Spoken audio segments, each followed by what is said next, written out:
नमस्कार। कहानियों के इस सफ़र में आप सबका बहुत स्वागत है। आज हम सुनेंगे भीष्म साहनी जी की कहानी खून का रिश्ता। कहानी शुरू करने से पहले मेरा आप सबसे विनम्र निवेदन है, यदि मेरे द्वारा सुनाई गई कहानियाँ आप सबको पसंद आती हों तो कृपया मेरे चैनल को ज़रूर सब्सक्राइब करें और अपने मित्रों में भी शेयर करें। तो चलिए शुरू करते हैं।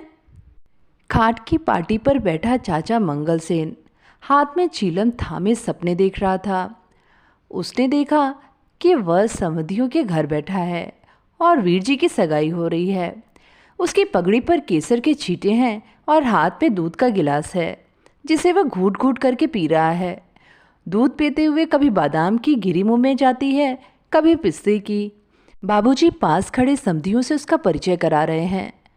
यह मेरा चचा जात छोटा भाई है, मंगल सेन। समधी मंगल सेन के चारों ओर घूम रहे हैं। उनमें से एक झुककर बड़े आग्रह से पूछता है, और दूध लाऊं चाचा जी? थोड़ा सा और। अच्छा ले आओ, आधा गिलास, मंगल सेन कहता है और तर्जनी से गिलास के तल में से शक्कर निकाल निकाल कर चाटने लगता है। मंगल सेन ने जीभ का चटखारा लिया और सिर हिलाया। तंबाकू की कड़वाहट से भरे मुंह में भी मिठास आ गई, मगर स्वप्न भंग हो गया।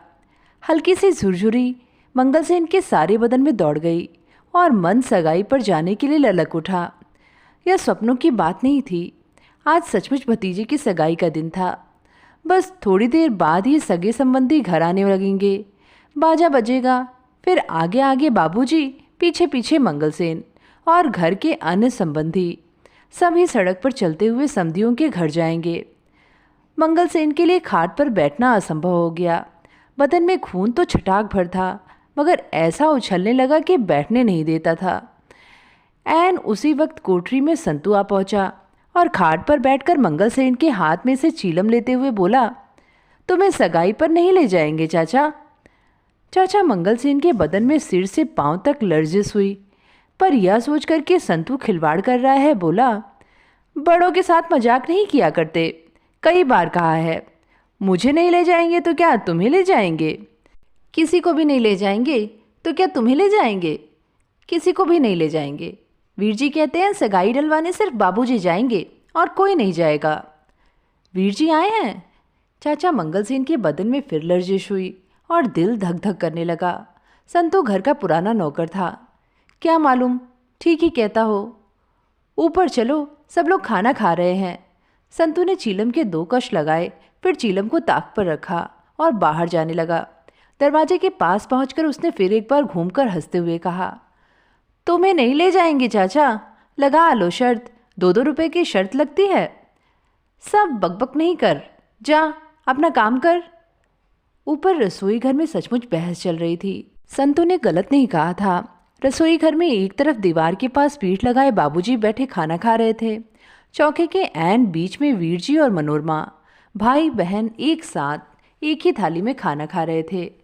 माँ जी चूल्हे के सामने बैठी पराठे सेक रही थीं। माँ बेटे को समझा रही थी, यही मौके खुशी के होते हैं बेटा, कोई पैसे का भूखा नहीं होता। अकेले तुम्हारे पिताजी सगाई डलवाने जाएंगे तो समधी भी इसे अपना अपमान समझेंगे। मैंने कह दिया माँ, मेरी सगाई 1.25 रुपये में होगी और केवल बाबूजी सगाई डलवाने जाएंगे। जो मंजूर नहीं हो तो अभी से। बस बस, आगे कुछ मत कहना, माँ ने झट टोकते हुए कहा। फिर क्षुब्ध होकर बोली, जो तुम्हारे मन में आए करो, आजकल कौन किसी की सुनता है। छोटा सा परिवार और इसमें भी कभी कोई काम ढंग से नहीं हुआ। मुझे तो पहले ही मालूम था तुम अपनी करोगे। अपनी क्यों करेगा, मैं कान खींचकर इसे मनवा लूँगा, बाबूजी ने बेटे की ओर देखते हुए बड़े दुलार से कहा। पर वीर जी खींच उठे, क्या आप खुद नहीं कहा करते थे कि ब्याह शादियों पर पैसे बर्बाद नहीं करने चाहिए? अब अपने बेटे की सगाई का वक्त आया तो सिद्धांत ताक पर रख दिया। बस आप अकेले जाइए और 1.25 रुपये लेकर सगाई डलवाइए। वाह जी, मैं क्यों न जाऊं? आजकल बहनें भी जाती हैं। मनोरमा सिर झटक कर बोली, वीर जी तुम इस मामले में चुप रहो। सुनो बेटा, न तुम्हारी बात न मेरी, बाबूजी बोले, केवल 5 या 7 संबंधी लेकर जाएंगे। कहोगे तो बाजा भी नहीं होगा, वहाँ उनसे कुछ मांगेंगे भी नहीं। जो समधी ठीक समझे दे दें, हम कुछ नहीं बोलेंगे। इस पर वीर जी तुनक कर कुछ कहने जा ही रहे थे जब सीढ़ियों पर मंगलसेन के कदमों की आवाज़ आई। अच्छा, अभी मंगलसेन से कोई बात नहीं करना, खाना खा लो, फिर बातें होती रहेंगी, माँ जी ने कहा। 50 बरस की उम्र के मंगलसेन के बदन के सभी चूल ढीले पड़ गए थे। जब चलता तो उचक उचक कर हिचकोले खाता हुआ, और जब सीढ़ियाँ चढ़ता तो पाँव घसीट कर, बार बार एड़ी ठकोरता हुआ। जब भी वह सड़क पर जा रहा होता, मोड़ पर का साइकिल वाला दुकानदार हमेशा मंगलसेन से मजाक करके कहता, आओ मंगलसेन जी, पेच कस दें। और जवाब में मंगलसेन हमेशा उसे छड़ी दिखाकर कहता, अपने से बड़ों के साथ मजाक नहीं किया करते, तू अपनी हैसियत तो देख। मंगलसेन को अपनी हैसियत पर बड़ा नाज था। किसी जमाने में फौज में रह चुका था, इस कारण अब भी सिर पर खाकी पगड़ी पहनता था। खाकी रंग सरकारी रंग है, पटवारी से लेकर बड़े बड़े इंस्पेक्टर तक सभी खाकी पगड़ी पहनते हैं। इस पर ऊंचा खानदान और शहर के धनी मनी पहाई के घर में रहना ऐठता क्यों नहीं। दहलीज पर पहुंचकर मंगलसेन ने अंदर झांका। खिचड़ी मूछें सस्ता तंबाकू पीते रहने के कारण पीली हो रही थीं। घनी भौं के नीचे दाईं आंख कुछ ज़्यादा खुली हुई और बाईं आंख कुछ ज़्यादा सिकड़ी हुई थी। सामने के 3 दांत गायब थे। भौजाई जी, आप रोटी सेक रही हैं? नौकरों के कहते हुए। आओ मंगलसेन जी, आओ, जरा देखो तो यहाँ कौन बैठा है। नमस्ते चाचा जी, वीर जी ने बैठे बैठे कहा। उठकर चाचा जी को पालागन करो बेटा, तुम्हें इतनी भी अक्ल नहीं है, बाबूजी ने बेटे को झिड़क कर कहा। वीर जी उठ खड़े हुए और झुककर चाचा जी को पालागन किया। चाचा जी झेप गए। कोने में बैठा संतू, जो नल के पास बर्तन मलने लगा था, कंधे के पीछे मुंह छिपाए हंसने लगा। जीते रहो, बड़ी उम्र हो, मंगलसेन ने कहा, और वीर जी के सिर पर इस गंभीरता से हाथ फेरा कि वीर जी के बाल बिखर गए। मनोरमा खिलखिलाकर हंसने लगी। सगाई वाले दिन वीर जी खुद आ गए हैं। वाह वाह, बैठ जा मंगलसेन, बहुत बातें नहीं करते, बाबूजी बोले। आप मेरी जगह पर बैठ जाइए चाचा जी, मैं दूसरी चटाई ले लूँगा, वीर जी ने कहा। 2 मिनट खड़ा रहेगा तो मंगलसेन की टांगें नहीं टूट जाएंगी, बाबूजी बोले। वह खुद भी चटाई पकड़ सकता है। जाओ मंगलसेन, जरा टांगें हिलाओ और अपने लिए चटाई उठा लाओ। माँ जी ने दांत तले होठ दबाया और घूर घूर कर बाबूजी की ओर देखने लगी। नौकरों के सामने तो मंगलसेन के साथ इस तरह रुखाई से नहीं बोलना चाहिए, आखिर तो खून का रिश्ता है, कुछ लिहाज करना चाहिए। मंगलसेन छज्जे पर से चटाई उठाने लगा। दरवाजे के पास पहुंचकर नौकर की पीठ के पीछे से गुजरने लगा तो संतू ने हंसकर कहा, वहाँ नहीं है चाचा जी, मैं देता हूँ, ठहरो, एक ही बर्तन रह गया है, मलकर उठता हूँ। संतू निश्चिंत बैठा, कंधों के बीच सिर झुकाए बर्तन मलता रहा। मनोरमा घुटनों के ऊपर अपनी ठुड्डी रखे दोनों हाथों से अपने पैरों की उंगलियां मलती हुई कोई वार्ता सुनाने लगी। दुकानदारों की टांगें कितनी छोटी होती हैं भैया, क्या तुमने कभी देखा है? अपने भाई की ओर कनखियों से देखकर हंसती हुई बोली। जितनी देर वे गति पर बैठे रहें ठीक लगते हैं, पर जब उठे तो सहसा छोटे हो जाते हैं। इतनी छोटी छोटी टांगें। आज मैं एक दुकान पर सूटकेस लेने गई। उठो संतू, चटाई ला दो, हर वक्त का मजाक अच्छा नहीं होता, चाचा मंगलसेन संतू से आग्रह करने लगे। वहाँ खड़े क्या कर रहे हो मंगलसेन, चलो इधर आओ। उठ संतू, चटाई ले आ, सुनता नहीं तू, इसे कोई बात कहो तो कान में दबा जाता है, माँ बोली। संतू की पीठ पर चाबुक पड़ी। उसी वक्त उठा और जाकर चटाई ले आया। माँ जी ने चूल्हे के पास दीवार के साथ रखी 2 थालियों में से एक थाली उठाकर मंगलसेन के सामने रख दी। मैले रुमाल से हाथ पोंछते हुए मंगलसेन चटाई पर बैठ गया। थाली में आज 3 भाजियां रखी थीं। चपातियां खूब गरम गरम थीं। सहसा बाबूजी ने मंगलसेन से पूछा, आज रामदास के पास गए थे, किराया दिया उसने या नहीं? मंगलसेन खुशी में था, उसी तरह चहक कर बोला, बाबूजी वह अफीमची कभी घर पर मिलता है? कभी नहीं, आज घर पर था ही नहीं। एक थप्पड़ मैं तेरे मुंह पर लगाऊंगा, तुमने क्या मुझे बच्चा समझ रखा है? रसोई घर में सहसा सन्नाटा छा गया। माँ ने होठ भींच लिए। मंगलसेन की पुलकन सेहरम में बदल गई। उसका दायां गाल हिलने सा लगा, जैसे चपत पड़ने पर सचमुच हिलने लगता है। 6 महीने का किराया उस पर चढ़ गया है, तो करता क्या रहता है? नुक्कड़ में बैठे संतू के भी हाथ बर्तनों को मलते मलते रुक गए। भाई बहन फर्श की ओर देखने लगे। हाय बेचारा, मनोरमा ने मन ही मन कहा और अपने पैरों की उंगलियों की ओर देखने लगी। वीर जी का खून खौल उठा। चाचा जी गरीब है ना, इसलिए इन्हें इतनी धुतकार पड़ती है। और पराठा लाऊं मंगल सेन जी? माँ ने कहा। मंगल सेन का कौर अभी गले में ही अटका हुआ था। दोनों हाथों से थाली को ढकते हुए हड़बड़ाकर बोला, नहीं भौजाई जी, बस जी। जब मेरे यहाँ रहते यह हाल है तो जब मैं कभी बाहर जाऊंगा तो क्या हाल होगा। मैं चाहता हूँ तो कुछ सीख जाए, किराए का सारा काम संभाल ले, मगर 6 महीने तुझे यहाँ आए हो गए, तूने कुछ नहीं सीखा। इस वाक्य को सुनकर मंगल सेन के सर्द लहू में थोड़ी सी हरारत आई। मैं आज ही किराया ले आऊँगा बाबूजी, न देगा तो जाएगा कहाँ। मेरा भी नाम मंगल सेन है। मुझे कभी बाहर जाना पड़ा तो तुम्ही को काम संभालना है। नौकर कभी किसी को कमाकर नहीं खिलाते। जमीन जायदाद का काम करना हो तो सुस्ती से काम नहीं चलता, कुछ हिम्मत से काम लिया करो। मंगल सेन के बदन में झुरझुरी हुई। दिल में ऐसा हुलास उठा कि जी चाह पगड़ी उतार कर बाबूजी के कदमों पर रख दे। हुमक कर बोला, चिंता न करो जी, मेरे होते यहाँ चिड़ी पड़क जाए तो कहना। डर किस बात का है? मैंने लाम देखी है बाबूजी। बसरे की लड़ाई में कप्तान रस्किन था हमारा। कहने लगा, देखो मंगल सेन, हमारी शराब की बोतल लॉरी में रह गई है, वह हमें चाहिए।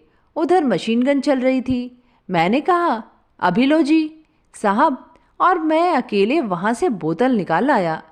ऐसी क्या बात है? मंगल सेन फिर चहकने लगा। मनोरमा मुस्कुराई और कनखियों से अपने भाई की ओर देखकर धीमे से बोली, चाचा जी की दुम फिर हिलने लगी। मंगल सेन खाना खा चुका था।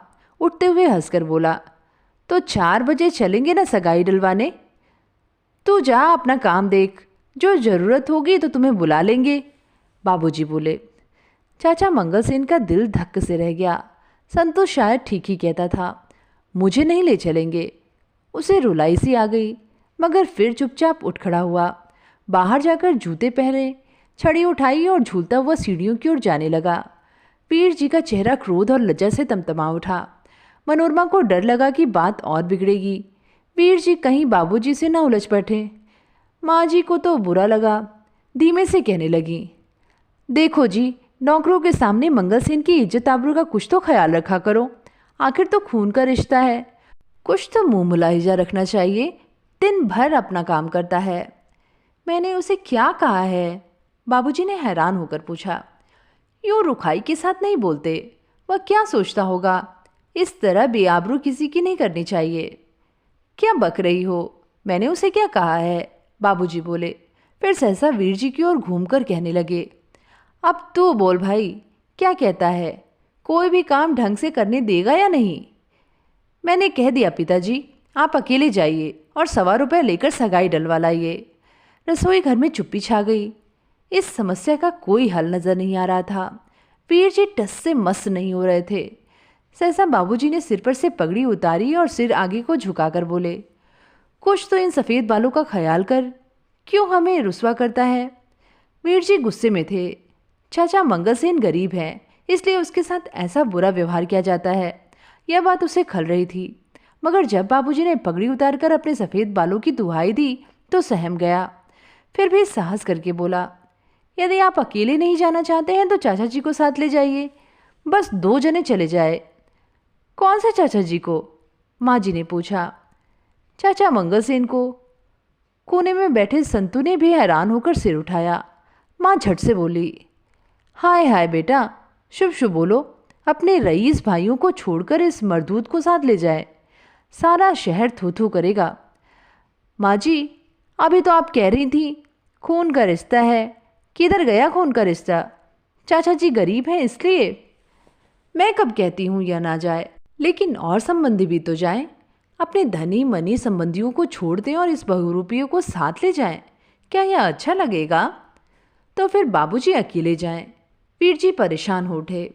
मैंने जो कहना था कह दिया, अब जो तुम्हारे मन में आए करो, मेरा इससे कोई वास्ता नहीं। और उठकर रसोई घर से बाहर चले गए। बेटे के यूं उठ जाने से रसोई घर में चुप्पी छा गई। माँ और बाप दोनों का मन खिन्न हो उठा। ऐसा शुभ दिन हो, बेटा घर पर आए और यूं तकरार होने लगे। माँ का दिल टूक टूक होने लगा। उधर बाबूजी का क्रोध बढ़ रहा था। उनका जी चाहता था कह दें, जा फिर मैं भी नहीं जाऊंगा, भेज दे जिसको भेजना चाहता है। मगर यह वक्त झगड़े को लंबा करने का न था। सबसे पहले माँ ने हार मानी। क्या बुरा कहता है, आजकल लड़के माँ बाप के हजारों रुपए लुटा देते हैं। इसके विचार तो कितने ऊंचे हैं। या तो 1.25 में सगाई करना चाहता है, तो मंगलसूत्र को ही अपने साथ ले जाओ, अकेले जाने से तो अच्छा है। बाबूजी बड़बड़ाए, बहुत बोले, मगर आखिर चुप हो गए। बच्चों के आगे किस माँ बाप की चलती है, और चुपचाप उठकर अपने कमरे में जाने लगे। जा संतू, मंगलसेन को कह दे तैयार हो जाए, माँ जी ने कहा। मनोरमा चहक उठी और भागी हुई वीर जी को बताने चली गई कि बाबूजी मान गए हैं।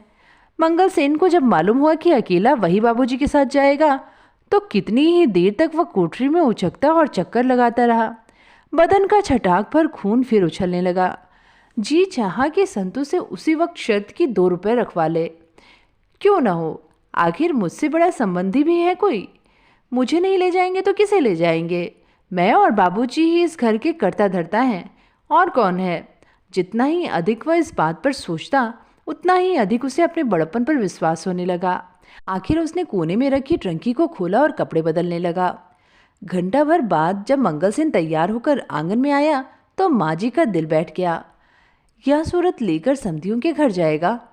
मंगलसेन के सिर पर खाकी पगड़ी, नीचे मैली कमीज के ऊपर खाकी फौजी कोट जिसके धागे निकल रहे थे, और नीचे धारीदार पजामा और मोटे मोटे काले बूट। माँ को रुलाई आ गई, पर यह अवसर रोने का नहीं था। अपनी रुलाई को दबाती हुई वह आगे बढ़ाई। मनोरमा, जा भाई की अलमारी में से एक धुला पजामा निकाल ला। फिर बाबूजी के कमरे की ओर मुंह करके बोली, सुनते हो जी, अपनी एक पगड़ी इधर भेज देना। मंगलसेन के पास ढंग की पगड़ी नहीं है। मंगलसेन का कायाकल्प होने लगा। मनोरमा पजामा ले आई, संतो बूट पॉलिश करने लगा। आंगन के ऐन बीचों बीच एक कुर्सी पर मंगलसेन को बिठा दिया गया, और परिवार के लोग उसके आसपास भाग दौड़ करने लगे। कहीं से मनोरमा की 2 सहेलियां भी आ पहुंची थीं। मंगलसेन पहले से भी छोटा लग रहा था। नंगा सिर, दोनों हाथ घुटनों के बीच जोड़े वह आगे की ओर झुककर बैठा था। बार बार उसे रोमांच हो रहा था। मंगलसेन का स्वप्न सचमुच साकार हो उठा। संध्यों के घर में उसकी वह आवभगत हुई कि देखते बनता था। मंगलसेन आराम कुर्सी पर बैठा था, और पीछे एक आदमी खड़ा पंखा चल रहा था। संधि आगे पीछे हाथ बांधे घूम रहे थे। एक आदमी ने सचमुच झुककर बड़े आग्रह से कहा, और दूध लाऊं चाचा जी, थोड़ा सा और जब जवाब में मंगलसेन ने कहा, हाँ आधा गिलास और ले आओ। समधियों के घर की ऐसी सच-धज थी कि मंगलसेन दंग रह गया, और उसका सिर हवा में तैरने लगा। आवाज़ ऊंची करके बोला, लड़की कुछ पढ़ी लिखी भी है या नहीं? हमारा बेटा तो एमए पास है। जी आपकी दया से लड़की ने इसी साल बीए पास किया है। मंगलसेन ने छड़ी से फर्श को ठोका, फिर सिर हिलाकर बोला, घर का काम धंधा भी कुछ जानती है या सारा वक्त किताबें ही पढ़ती रहती है? जी थोड़ा बहुत जानती है। थोड़ा बहुत क्यों? आखिर सगाई डलवाने का वक्त आया। समधी बादामों से भरे कितने ही थाल लाकर बाबूजी और मंगलसेन के सामने रखने लगे। बाबूजी ने हाथ बांध दिए। मैं तो केवल 1 रुपया और 4 आने लूँगा। मेरा इन चीज़ों में विश्वास नहीं है। हमें कुछ पुरानी रस्मों को बदलना चाहिए। आप सलामत रहें। आपका 1.25 रुपये भी मेरे लिए 1.25 लाख के बराबर है। आपको किस चीज़ की कमी है लाला जी? पर हमारा दिल रखने के लिए भी कुछ स्वीकार कर लीजिए।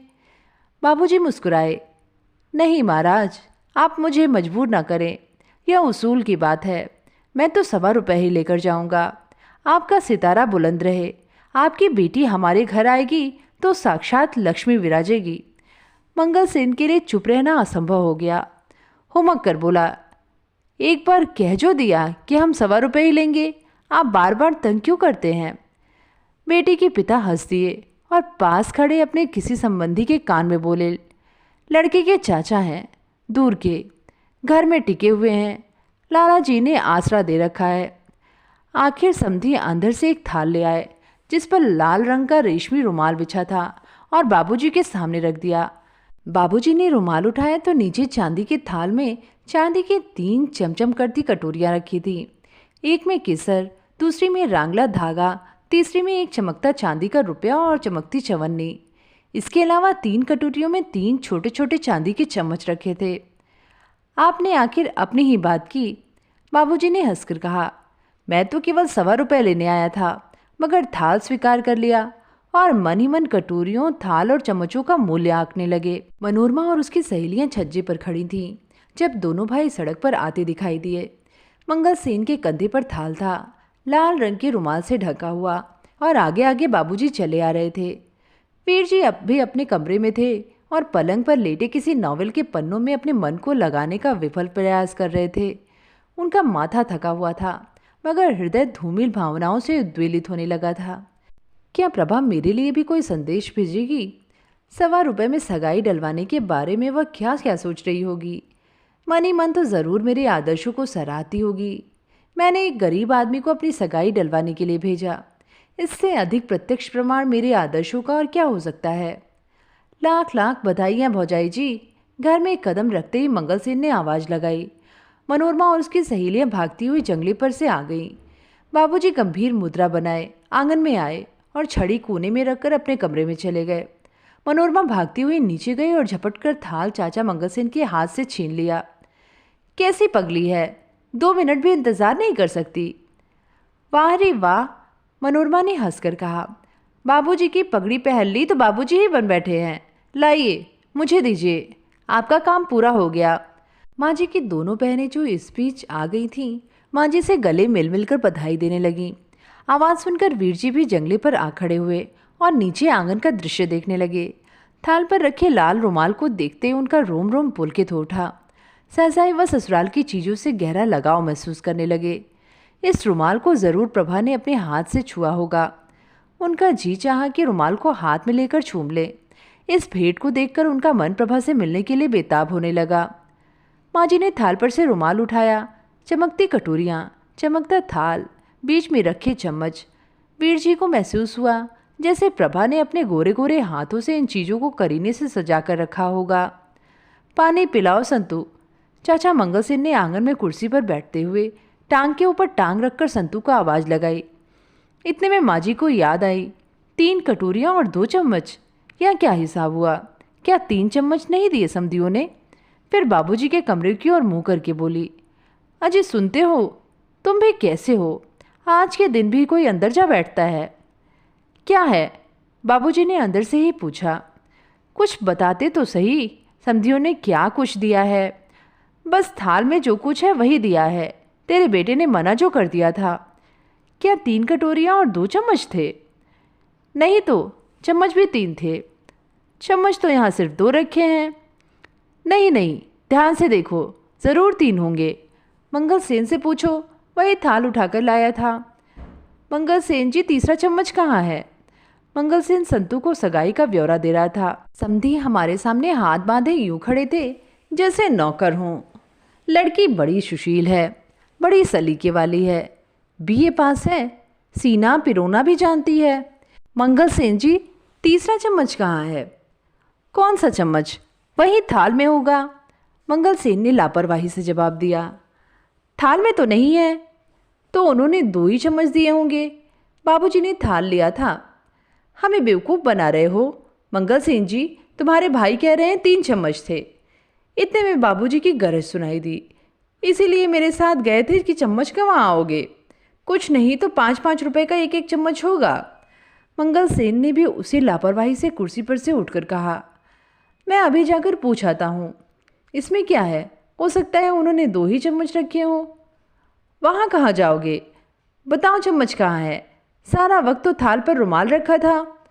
बाबूजी, थाल तो आपने लिया था, आपने चम्मच गिने नहीं थे। मेरे साथ चालाकी करता है बज्जात। बता तीसरा चम्मच कहाँ है? माँ जी चम्मच खो जाने पर विचलित हो उठी थी। बहनों की ओर घूमकर बोली, गिनी चुनी तो समधियों ने चीज़ें दी हैं, उनमें से भी अगर कुछ खो जाए तो बुरा तो आखिर लगता ही है। कैसा ढीठ आदमी है, सुन रहा है और कुछ बोलता नहीं। बाबूजी ने गरज कर कहा। चम्मच खो जाने पर अचानक वीर जी को बेहद गुस्सा आ गया। प्रभा ने चम्मच भेजा और वह उन तक पहुंच ही नहीं पाया। प्रभा के प्रेम की पहली निशानी ही खो गई। वीर जी सहसा आवेश में आ गए। वीर जी ने आव देखा न ताव, मंगल सेन के पास जाकर उसे दोनों कंधों से पकड़कर झिझोड़ दिया। आपको इसलिए भेजा था कि आप चीजें गंवा आए। सभी चुप हो गए। सकता सच आ गया। वीर जी खिन्न से महसूस करने लगे कि मुझसे क्या भूल हो गई और झेप कर वापस जाने लगे। तुम बीच में मत पड़ो बेटा, अगर चम्मच खो गया है तो तुम्हारी बला से। सबका धर्म अपने अपने साथ है, एक चम्मच से कोई अमीर नहीं बन जाएगा। जेब तो देखो इसकी, बाबूजी ने गरज कर कहा। मौसियाँ झेप गईं और पीछे हट गईं, पर मनोरमा से न रहा गया। झट आगे बढ़कर वह जेब देखने लगी। रसोई घर की दहलीज पर संतू हाथ में पानी का गिलास उठाए रुक गया और मंगलसेन की ओर देखने लगा। चाचा मंगलसेन खड़ा कभी एक का मुंह देख रहा था, कभी दूसरे का। वह कुछ कहना चाहता था, मगर मुंह से एक शब्द भी नहीं निकल रहा था। एक जेब में से मैला सा रुमाल निकला, फिर बीड़ियों की गड्डी, माचिस, छोटा सा पेंसिल का टुकड़ा। इस जेब में तो नहीं है, मनोरमा बोली और दूसरी जेब देखने लगी। मनोरमा एक एक चीज़ निकालती और अपनी सहेलियों को दिखा दिखा कर हंसती। दाईं जेब में कुछ खनका। मनोरमा चिल्ला उठी, कुछ खनका है, इसी जेब में है, चोर पकड़ा गया। तुमने सुना मालती? जेब में टूटा हुआ चाकू रखा था, जो चाबियों के गुच्छे से लगकर खनका था। छोड़ दो मनोरमा, जाने दो, सबका धर्म अपने अपने साथ है। आपसे चम्मच अच्छा नहीं है मंगलसेन जी, लेकिन यह सगाई की चीज़ थी। मंगलसेन की सांस फूलने लगी और टांगें कांपने लगीं, लेकिन मुंह से एक शब्द भी नहीं निकल पा रहा था। दोनों कान खोलकर सुन ले मंगलसेन, बाबूजी ने गरज कर कहा। मैं तेरे से 5 रुपए चम्मच के ले लूँगा, इसमें मैं कोई लिहाज नहीं करूँगा। मंगलसेन खड़े खड़े गिर पड़ा। बधाई बहन जी। नीचे आंगन में से 3-4 स्त्रियों की आवाज़ एक साथ आ गई। मंगलसेन गिरा भी अजीब ढंग से, दम से जमीन पर जो पड़ा तो उकड़ू हो गया और पगड़ी उतरकर गले में आ गई। मनोरमा अपनी हंसी रोके न रोक सकी। देखो जी, कुछ तो ख्याल करो, गली मोहल्ला सुनता होगा, इतनी रुखाई से भी कोई बोलता है? माँ जी ने कहा। फिर घबराकर संतू से कहने लगी, इधर आओ संतू, इन्हें छज्जे पर लिटाओ। पीर जी फिर खिन्न सा अनुभव करते हुए अपने कमरे में चले गए। मैंने जल्दबाजी की, मुझे बीच में नहीं पड़ना चाहिए था। इन्होंने चम्मच कहाँ चुराया होगा, ज़रूर कहीं गिर गया होगा। बाबूजी नीचे अपने कमरे में चले गए। शीघ्र ही घर में ढोलक बजने की आवाज़ आने लगी। मनोरमा और उसकी सहेलियां आंगन में कालीन बिछवाकर बैठ गईं। ढोलक की आवाज़ सुनकर पड़ोसने घर में बधाई देने आने लगीं। ऐन उसी वक्त गली वाले दरवाजे के पास एक लड़का आ खड़ा हुआ। संकोचवश वह निश्चय नहीं कर पा रहा था कि वह अंदर जाए या वहीं खड़ा रहे। मनोरमा ने देखते ही पहचान लिया कि प्रभा का भाई वीर जी का साला है। भागे हुए उसके पास जा पहुंची और शरारत से उसके हाथ पर सिर फेरने लगी। आओ बेटा जी, अंदर आओ, तुम यहाँ पड़ोस में रहते हो ना? नहीं, मैं प्रभा का भाई हूँ। मिठाई खाओगे? मनोरमा ने फिर शरारत से कहा और हंसने लगी। लड़का सकुचा गया। नहीं, मैं तो यह देने आया हूँ, उसने कहा और जैकेट की जेब में से एक चमकता हुआ सफ़ेद चम्मच निकाला और मनोरमा के हाथ में देकर उन्हीं कदमों वापस लौट गया। हाय, चम्मच मिल गया माँ जी, चम्मच मिल गया। पर माँ जी संबंधियों से घिरी पड़ी थी। मनोरमा रुक गई और माँ से नज़रें मिलाने की कोशिश करते हुए हाथ ऊंचा करके चम्मच हिलाने लगी। चम्मच को कभी नाक पर रखती, कभी हवा में हिलाती, कभी ऊंचा फेंक कर हाथ में पकड़ती, मगर माँ जी कुछ समझ ही नहीं रही थी। छज्जे पर संतू ने मंगलसेन को खाट पर लेटाया और मुंह पर पानी का छींटा देते हुए बोला, तुम शर्त जीत गए, बस तनख्वाह मिलने पर 2 रुपए नगद तुम्हारी हथेली पर रख दूंगा। तो ये थी कहानी खून का रिश्ता। कहानी आप सबको कैसी लगी नीचे कमेंट में लिख के ज़रूर बताइएगा। आगे भी फिर मिलेंगे एक नई कहानी के साथ। धन्यवाद।